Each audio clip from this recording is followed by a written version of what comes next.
Ladies and gentlemen, I want you guys to listen to this clip by Kioni and pay very close attention.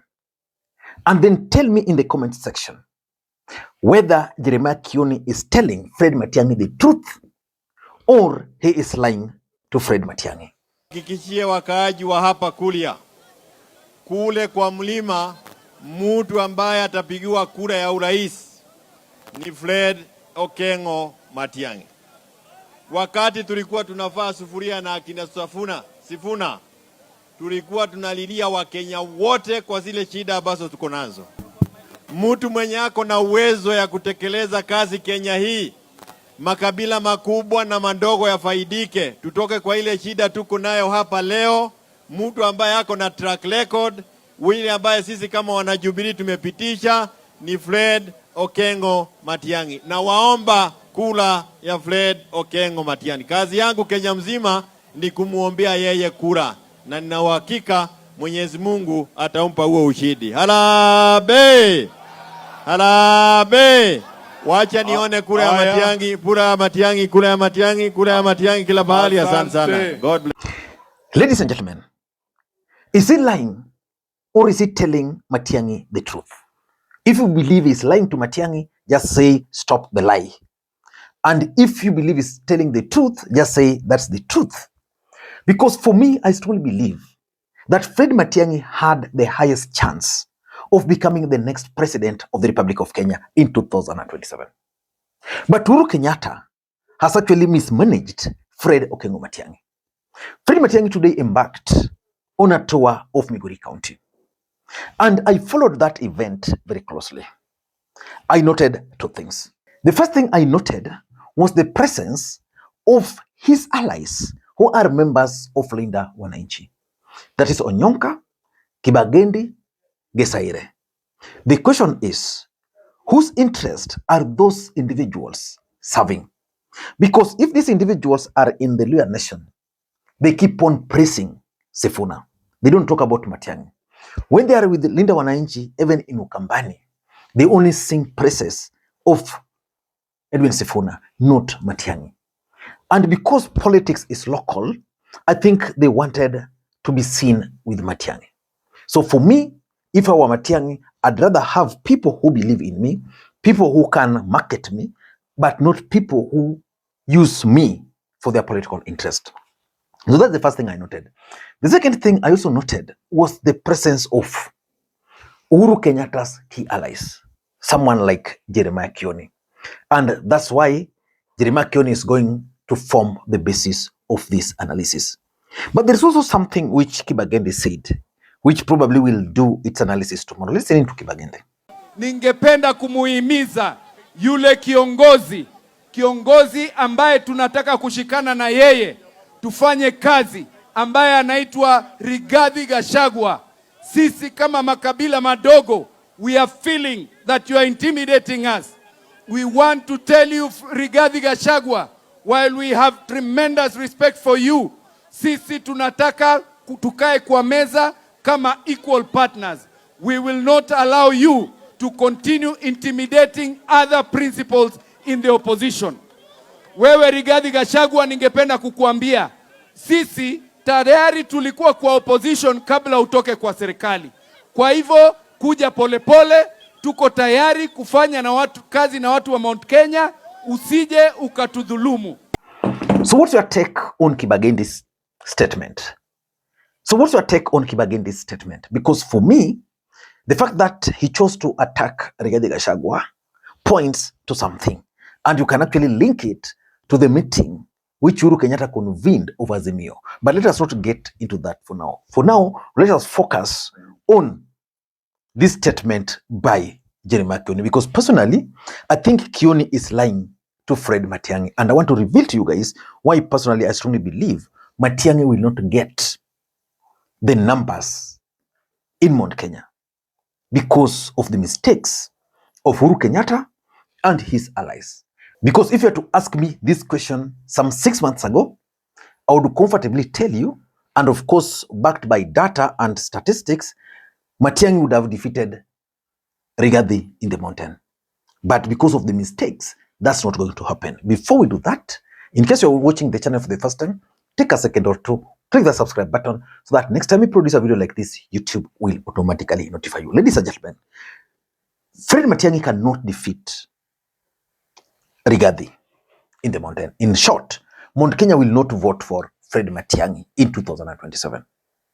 But first of all, before I reveal to you guys why, there are two facts which you cannot run away from. The first fact is Matiang'i was actually the preferred presidential candidate in the mountain, but he has now lost that.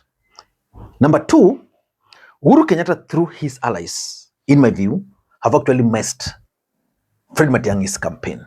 Forcing Matiang'i to join Jubilee probably was good for them, but not the wisest. But why do I believe that Matiang'i will not get the support from the mountain? Number one, Rigathi Gachagua, the man you saw Kibagendi attacking there, has successfully managed to stamp his authority in Mount Kenya.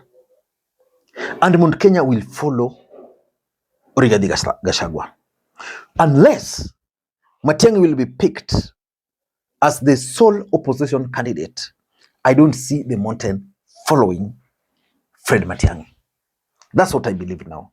Because initially, the truth is, Matiang'i had a lot of support, goodwill, not only in the mountain, but across the entire country.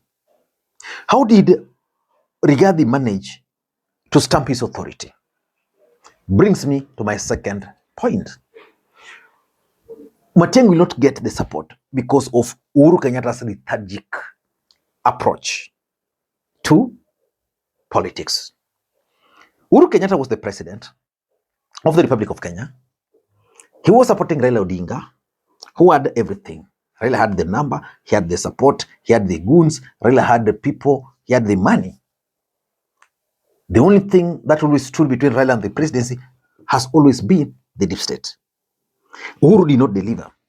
So it was expected that Uhuru was going to now at least take a different approach to politics.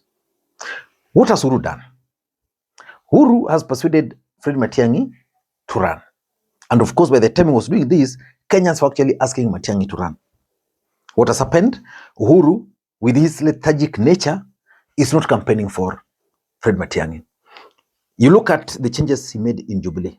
He refused to hand over the leadership of Jubilee to Fred Matiang'i. So far, Uhuru has never taken Matiang'i to the mountain. Because if he was serious, he would have taken Matiang'i to meet with the Kikuyu elders, to meet with opinion leaders from the mountain, to physically take him to some churches, to physically take him to some funerals, to physically go and campaign for him. So far, I've never heard Uhuru Kenyatta utter the word of Matiang'i and 2027 presidency. And because of that lethargic nature, the mountain is now descending because of aggressive nature of Rigathi Gachagua's politics. Rigathi saw an opportunity and he has actually failed it. And that's how Matiang'i will now not get the support of the mountain. And you add this to the lies being peddled to Matiang'i by people like Jeremiah Kioni. Number three, if you look at Mount Kenya, they've resigned to the fact that 2027, they are not going to have a presidential candidate. They might front, if anything happens, Rigathi or even Methu. But if you talk to ordinary individual from the mountain, their best bet was Matiang'i. But now things have changed. They've now realized that they can actually plan for post-William Ruto. And because of that post-William Ruto's approach, the first thing they are doing is to ensure that they deliver numbers, that they consolidate their support and vote for a party. Which party do you think the mountain will vote for? MPs, governors. Most of them will vote for DCP. So once they vote for DCP, it means they will then follow the person, the DCP leader, Rigathi will tell them. And I'm seeing that person to be none other than Kalonzo Musyoka. And because they'll support Kalonzo Musyoka, you do not expect them to split those votes. Importantly, as we speak, DCP is now the dominant party in Mount Kenya. How did it achieve this? Because Uhuru and his brand of politics, the lethargic nature of it. Uhuru had Jubilee. There was UDA, which dominated in the last election. When Rigathi was impeached, Uhuru did not make attempt to persuade Rigathi to join Jubilee. Okay, you can understand, because politics, you don't do that. You can understand that. But he did not use the opportunity to sell Jubilee to the people. He refused to take Matiang'i. He refused to position Matiang'i as the right person there. And because of that, DCP is not the dominant party. And therefore it goes that they will vote in the direction of the party and the coalition which they'll form. And if you were to ask me, the other reason why Matiang'i will not get votes there is because of Uhuru Kenyatta's allies. They are being viewed as projects against Rigathi. If you've been listening to Jeremiah Kioni, he's been against Rigathi, attacking Rigathi. That has not been sitting well with Rigathi Gachagua's allies and supporters, who are nowadays mostly in Mount Kenya. And I don't think that being attacking Rigathi is actually adding any value to Fred Matiang'i. And of course, if you add to the momentum from Olkalau, and this is something I said before the Olkalau election, that if Rigathi were to win that seat, he was going to get the momentum. And that's exactly what he needed. And now he has got it. How many votes did Jubilee candidate get in Olkalau?